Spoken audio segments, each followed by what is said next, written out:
1947 में बंगाल की छाती चीर के दो हिस्से बनाए गए थे। उस समय भारत के विभाजन के साथ बंगाल का भी विभाजन हुआ था और बंगाल के दो हिस्से बने। एक था ईस्ट बंगाल और दूसरा था Bangladesh, which is also called as east Pakistan at that point of time. Bangladesh में उस समय 1/5% पॉपुलेशन थी नॉन मुस्लिम्स की, और यहीं हिंदुस्तान में जितने सारे मुस्लिम्स थे towards eastern part of India, जो बंगाल के रीजन्स में रह रहे थे, वो बांग्लादेश या ईस्ट पाकिस्तान की तरफ माइग्रेट होने लग गए थे धीरे धीरे। और वैसे ही जितने लोग ईस्ट पाकिस्तान में नॉन मुस्लिम्स थे वह धीरे धीरे हिंदुस्तान की तरफ माइग्रेट करने लग गए थे। हिंदुस्तान के विभाजन के बाद पाकिस्तान के दो हिस्से हो चुके थे जो दोनों हिंदुस्तान की सरहदों से लगे हुए थे। एक था वेस्ट पाकिस्तान, दूसरा था ईस्ट पाकिस्तान। अब दोनों में बहुत ज़्यादा कल्चरल डिफरेंस की वजह से और लैंग्वेज डिफरेंस की वजह से इत्यादि ऐसे बहुत सारे फैक्टर्स की वजह से इन दोनों में बहुत ज़्यादा डिस्प्यूट होने लगा। और आते आते 1952 में हमें लैंग्वेज मूवमेंट भी दिखाई देता है, क्योंकि ईस्ट पाकिस्तान में बंगाली बोली जाती है और वेस्ट पाकिस्तान में उर्दू और पंजाबी भाषा का प्रयोग होता है। इसलिए इन दोनों में बहुत ज़्यादा डिस्प्यूट ओवर रिसोर्सेज और लैंग्वेज देखा जा रहा था। इस भाषा आंदोलन या लैंग्वेज मूवमेंट को बहुत ही क्रूरता से पाकिस्तानी फोर्सेस ने कुचल दिया था। और जैसे हम जानते हैं कि due to a very barbaric force and action इस सपने को मार दिया गया था। पर जैसे हम जानते हैं कि इसका अंत की वजह से एक दूसरे सपने का जन्म होता है, जिसका मतलब था कि इससे अब एक दूसरा मूवमेंट स्टार्ट हुआ था जो डिमांड कर रहा था एक autonomous identity for the delta state. अब 1956 आते आते पाकिस्तान की सरकार ने दोनों बंगाली भाषा और उर्दू को अपना एक स्टेटहुड या रिस्पेक्ट देने लग गए थे। पर 1956 आते आते काफ़ी ज़्यादा टाइम गुजर चुका था और जो क्रांतिकारी थे उनकी आवाज़ बहुत ज़्यादा बुलंद हो चुकी थी। अब इसकी वजह से वो बहुत ज़्यादा स्ट्रांगली डिमांड कर रहे थे एक एटोनमस आइडेंटिटी के लिए, क्योंकि वो अब रेस कर रहे थे questions on top of unfair allocation of resources, unfair treatment of Bengalis by Pakistani forces and east Pakistan, और कैसे उनको बेसिक रिक्वायरमेंट्स भी नहीं मिल रही है to run the state as a whole. अब आता है साल 1970 और पूरे पाकिस्तान में जनरल असेंबली इलेक्शंस कंडक्ट किए जा रहे थे। और उस समय ईस्टर्न पाकिस्तान में आउट ऑफ 169 सीट्स 167 सीट्स जीतती है अवामी लीग, जिसके लीडर थे मुजीबुर रहमान।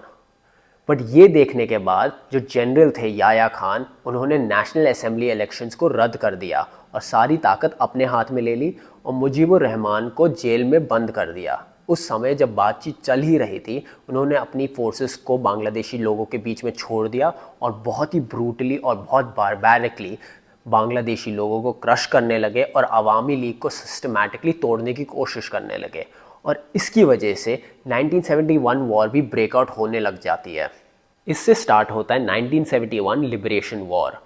और अब इस वॉर की वजह से जो बांग्लादेशी लीग और पाकिस्तानी फोर्सेस के बीच में चल रही थी, इसकी वजह से जितने ज़्यादा बांग्लादेशी लोग थे और अवामी लीग के लीडर्स थे वो बांग्लादेश छोड़ के हिंदुस्तान की तरफ माइग्रेट करने लगे थे। और इतनी ज़्यादा जनसंख्या जब हिंदुस्तान में आ रही थी, हिंदुस्तान रिपीटेडली यूएन में और बाकी देशों के बीच में ये चीज़ रिपीटेडली उठाए जा रहा था।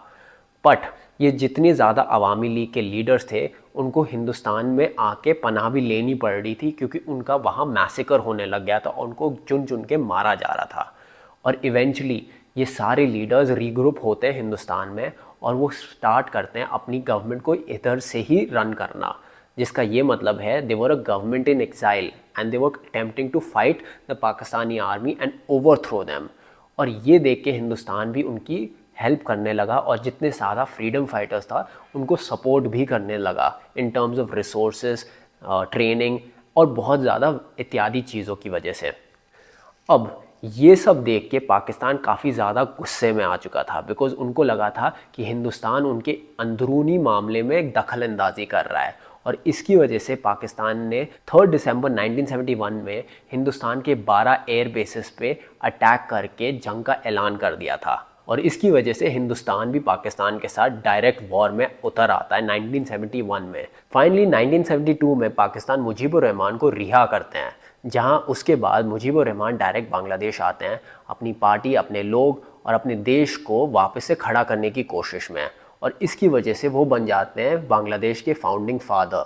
जैसी अवामी लीग सत्ता में आती है वो पहला कॉन्सेंट्रेशन अपनी कॉन्स्टिट्यूशन को रीफ्रेमवर्क में करते हैं, जहाँ वो डेमोक्रेसी, सोशलिज्म, सेक्युलरिज्म और नेशनलिज्म को टॉप प्रायोरिटी देते हैं।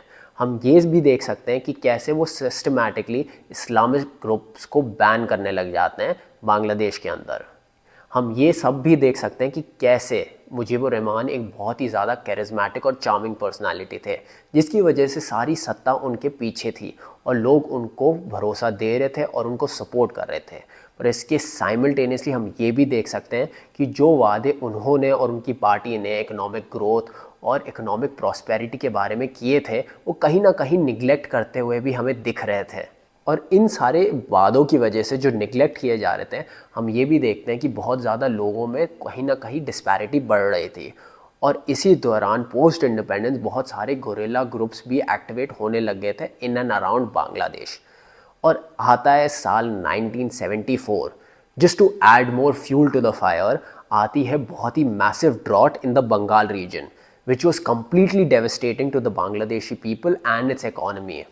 1974 के ड्राउट और इकोनॉमिक क्राइसिस की वजह से हम देख सकते हैं कि कैसे बांग्लादेशी लोगों के बीच में और इवन बांग्लादेशी आर्मी के बीच में बहुत ज़्यादा नेगेटिविटी पनप रही थी अगेंस्ट अवामी लीग एंड मुजीबुर रहमान।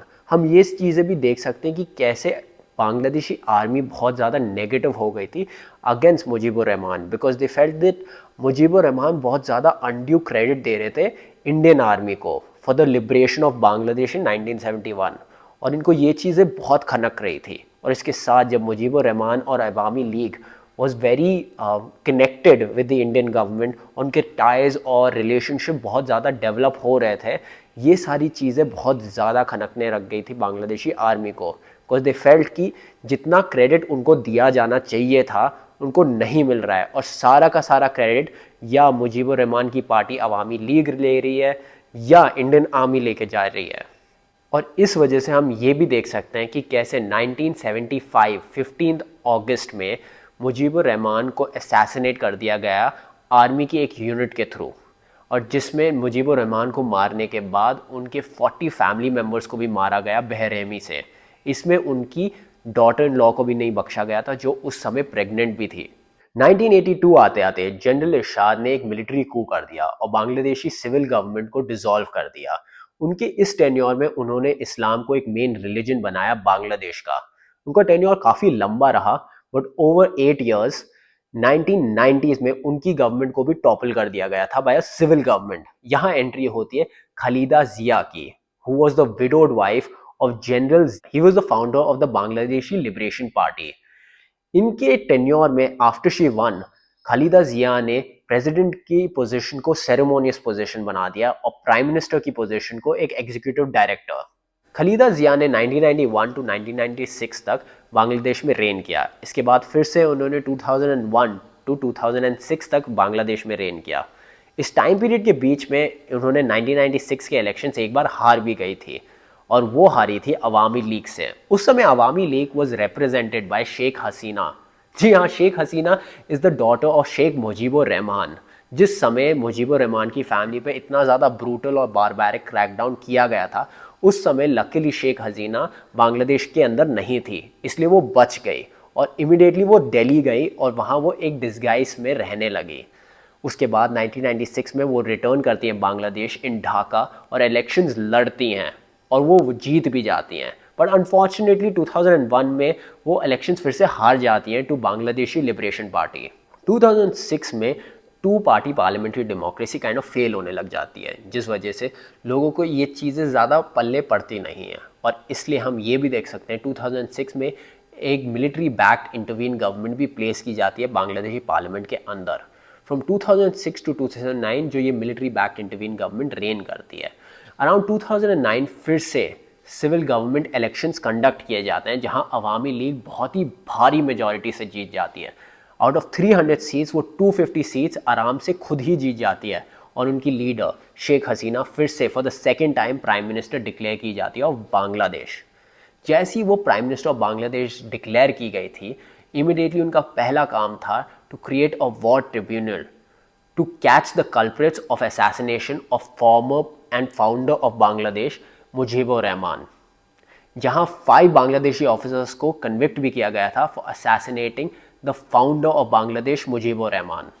अब आप भी सोच रहे होंगे इन दो पार्टीज के बीच में ये सारा पॉलिटिकल डायनामिक्स कहाँ बदलने लग जाता है। Well, it all started in 1990s, जहाँ बांग्लादेश में छोटे छोटे और बहुत सारे इस्लामिस्ट ग्रुप्स पनपने लग जा रहे थे, जिनमें प्राइमरी था जमात ए इस्लाम और इनका डायरेक्ट गठबंधन था बीएनपी के साथ, बांग्लादेशी नेशनलिस्ट लिबरेशन पार्टी। अब क्योंकि इनका बहुत ज़्यादा स्ट्रॉन्ग गठबंधन था, ये डायरेक्ट राइवल्स बन जाते हैं अवामी लीग के। और इसलिए हम ये भी देख सकते हैं 2013 में शेख हसीना ने जमात के एक लीडर को एग्जीक्यूट भी किया था, जिसकी वजह से पूरे बांग्लादेश में बहुत ही बड़े दंगे फसाद होने लग गए थे। इसके साथ उन्होंने खालिदा जिया को भी हाउस अरेस्ट में डाल दिया था। और इसलिए आने वाले साल में 2014 में जो जनरल इलेक्शंस थे उसको पूरी तरह से ऑपोजिशन ने बायकॉट कर दिया, ये कहते हुए कि ये सारे इलेक्शंस इलिजिटिमेट हैं। अब इसके बाद खालिदा जिया को करप्शन के चार्जेस के तौर पे जेल के अंदर बंद कर दिया गया था। उनको ये चीज़ बताई गई थी अगर वो पूरी तरह से इलेक्शन से दूरी बनाए रखें और पॉलिटिक्स में ना इन्वॉल्व हों तो उनको रिहा कर दिया जाएगा। और इसलिए हम 2024 के इलेक्शन में अगर देखें तो फिर से अवामी लीग बहुत ही भारी भरकम मेजॉरिटी से जीत जाती है, जहां 224 सीट्स वो फिर से जीत जाती हैं आउट ऑफ 300 सीट्स। और इसका शायद एक और रीज़न ये भी हो सकता है कि कंपेयर टू लास्ट जितने भी इलेक्शंस हुए बांग्लादेश में, इस बार बहुत ही लो और बहुत ही कम टर्नआउट रेट था of the voters of Bangladesh. अगर इसके साथ हम ऑपोजिशन पार्टी की भी बात सुने तो पूरी तरह से ऑपोजिशन ने इन इलेक्शंस को फिर से बॉयकॉट कर दिया था। उनका मानना ये था कि ये सारे इलेक्शंस पूरी तरह से फैब्रिकेटेड हैं। अब हम इन कुछ एरियाज़ में आते हैं जहां हम हिस्टोरिक राइज एंड फॉल देख सकते हैं। Fall in forest reserves 44%, value of टाका up by 28%, growth rate fall to 5.7%, inflation rate up by 9.7%, unemployment up. It's estimated more than 30 million youth are unemployed. 85% of rise of export of textile and clothes from Bangladesh. Now, seeing the current given scenario, we can only wait and watch and speculate in terms of what is going to happen to their economy.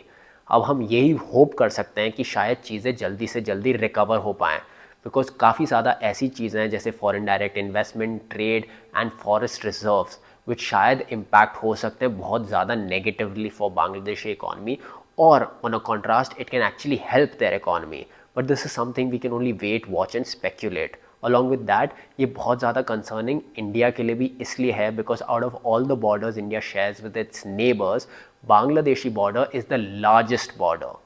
So it is very important that there's a good, stable and civil government placed in Bangladesh, which will help improve the ties and also improve the economic stance of people over there as soon as possible.